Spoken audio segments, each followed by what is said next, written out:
हुमायूं एक मुगल सम्राट था जो बाबर का सबसे बड़ा पुत्र था। हुमायूं एक इकलौता ऐसा मुगल था जिसने अपने पिता बाबर की आज्ञा का पालन करते हुए अपने मुगल साम्राज्य का बंटवारा अपने चारों भाई में किया था। हुमायूं ने अपने जीवन में कई उतार चढ़ाव देखे।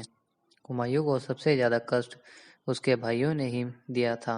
वह अफगान शत्रुओं ने हुमायूं की मुसीबतों को और भी ज्यादा बढ़ा दिया था। तो आइए जानते हैं मुगल सम्राट हुमायूं के बारे में कुछ महत्वपूर्ण बातें। पूरा नाम मोहम्मद हुमायूं, जन्म 6 मार्च सन 1508 काबुल में, मृत्यु 27 जनवरी सन 1955 दिल्ली में। पिता बाबर, माता महम बेगम। हुमायूं 6 मार्च साल 1508 में काबुल के एक प्रमुखात मुगल सम्राट बाबर के पुत्र के रूप में जन्मे थे। उनकी मां का नाम महम बेगम था।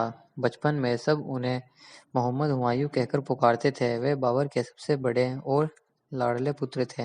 हुमायूं के 3 भाई कामरान, अस्करी और हिंदाल थे, जिसके लिए हुमायूं ने अपने साम्राज्य का बंटवारा कर दिया था, लेकिन बाद में उन्हें इसकी वजह से काफी कुछ भुगतना पड़ा था। मुगल शासन हुमायूं 15 साल का था तब उसे बादशाह के सूबेदार के रूप में बना दिया गया था। वही सूबेदार के रूप में हुमायूं ने भारत में उन सभी अभियानों में हिस्सा लिया जिसका नेतृत्व उसके पिता बाबर ने किया था। मुगल वंश के स्थापक बाबर की मौत के 4 दिन बाद 30 दिसंबर साल 1530 ईस्वी में बाबर की इच्छानुसार उनके बड़े बेटे हुमायूं को मुगल सिंहासन पर गद्दी पर बिठा दिया गया और उनका राज्याभिषेक कर दिया गया। आपको बता दें कि बाबर ने अपने 4 पुत्रों में मुगल साम्राज्य को लेकर लड़ाई न हो अपने अन्य पुत्र की उत्तराधिकारी बनने की इच्छा जानते से पहले ही अपने जीवित रहते हुए हुमायूं को अपना उत्तराधिकारी घोषित कर दिया था। इसके साथ ही बाबर ने चारों तरफ फैले अपने मुगल साम्राज्य को मजबूत बनाया रखने के लिए हुमायूं को मुगल साम्राज्य को 4 भाइयों में बांटने के आदेश दिए।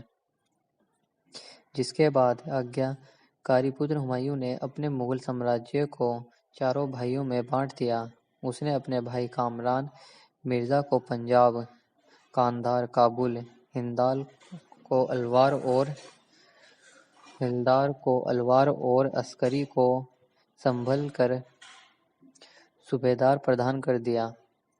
यही नहीं, हुमायूं ने अपने चचेरे भाई सुलेमान मिर्जा को बदखासा की जागीर सौंपी। हालांकि हुमायूं द्वारा भाइयों को जागीर सौंपने का फैसला उनकी जिंदगी की सबसे बड़ी भूल साबित हुई।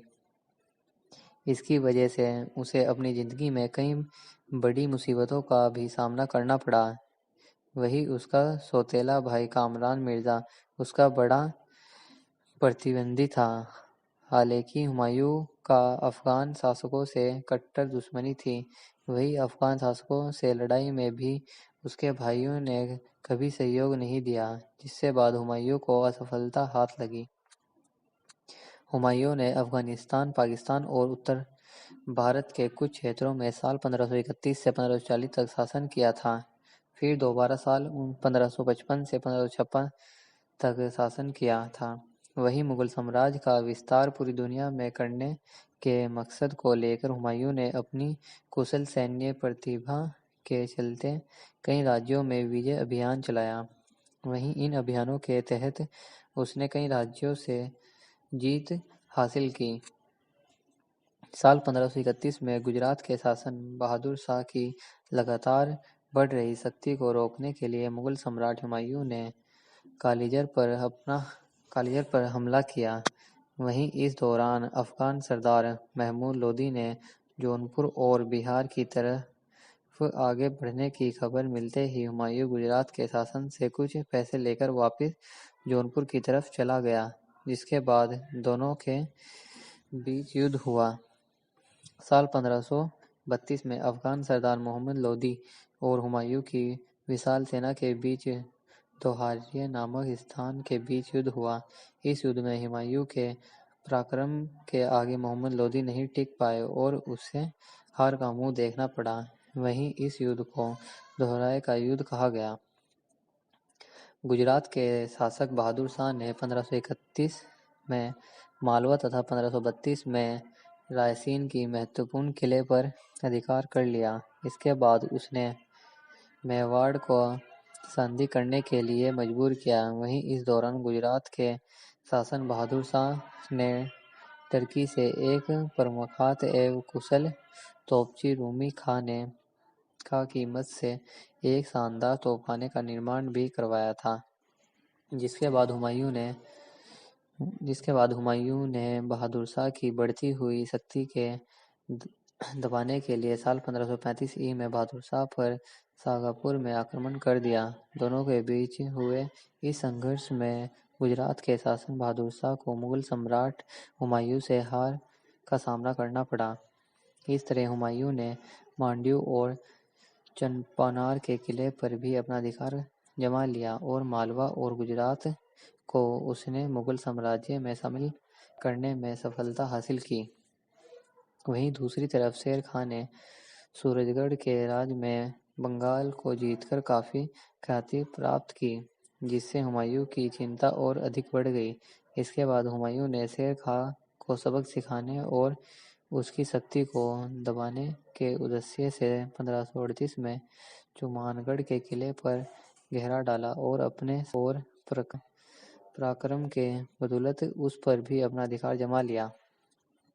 हालांकि शेर खां के बेटे कुतुब खां ने हुमायूं को करीब 6 महीने तक इस किले पर अधिकार जमाने के लिए उसे काफी परेशान किया था और उसे कब्जा नहीं करने दिया था। लेकिन के बाद हुमायूं के कूटनीति से सामने कुतुब खां को घुटने टेकने को मजबूर होना पड़ा।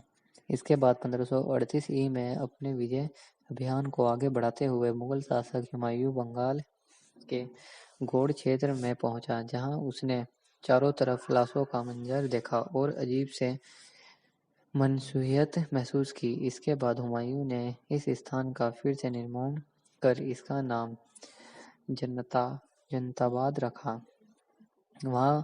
वहीं बंगाल से लौटते समय हुमायूं एवं शेरखां के बीच बस्कर के पास 29 जून 1539 को चोखा नामक जगह पर युद्ध हुआ, जिसमें हुमायूं पराजित हुए। साल 1539 में चोखा नामक जगह पर हुमायूं और शेरखां की सेना के बीच युद्ध लड़ा गया। इस युद्ध में मुगल सेना को भारी नुकसान हुआ और अफगान सेना ने जीत हासिल की। वहीं चौसा के युद्ध क्षेत्र से हुमायूं ने किसी तरह अपनी जान बचाई। हुमायूं ने फिर से हथियार करीब 14 साल काबुल में बिताने के बाद 1545 ई में मुगल साम्राज्य हुमायूं ने काबुल और कंधार पर अपने कुशल रणनीतियों द्वारा फिर से अपना अधिकार जमा लिया। वहीं हिंदुस्तान के तख्ताल पर फिर से राज करने के लिए 1554 में हुमायूं अपनी भरोसेमंद सेना के साथ प्रवेश पहुंचा और अपने पूरे जोश के साथ 1555 ईस्वी में लाहौर पर दोबारा अधिकार कर लिया। तो दोस्तों, अगर आपको हमारी ये वीडियो पसंद आई हो तो वीडियो को लाइक और चैनल को सब्सक्राइब करना ना भूलें।